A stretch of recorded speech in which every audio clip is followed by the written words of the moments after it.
كل العالم تدخلها بفيز وتأشيرات إلا اليمن تدخل برقم الجلوس. ما أعرفش معك رقم جلوس تدخل باثنين شهود، دي 2 شهود إنك محترم يدخلوك. بالنسبة يا شباب الموضوع الأفريقيين اللي في اليمن خلوهم منهم في السم، هم يجلسوا يضبحوا زي ما آخر جندي بريطاني يضبح رحلة، لا خرجنا إحنا ولا شيء.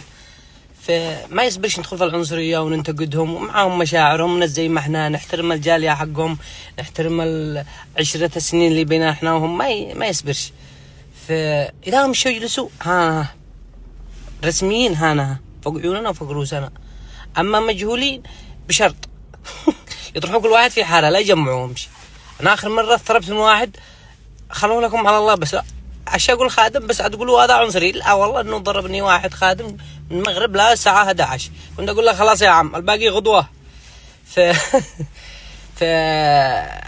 لا ضروري تكون مواقفنا جنب الناس بش النظر لا سياساتهم ولا أعراقهم ولا أشكالهم ولا أنوالهم ولا ألوانهم، فضروري نحترمهم ولا نخش في العنصرية. احنا شعب ما يحبش العنصرية.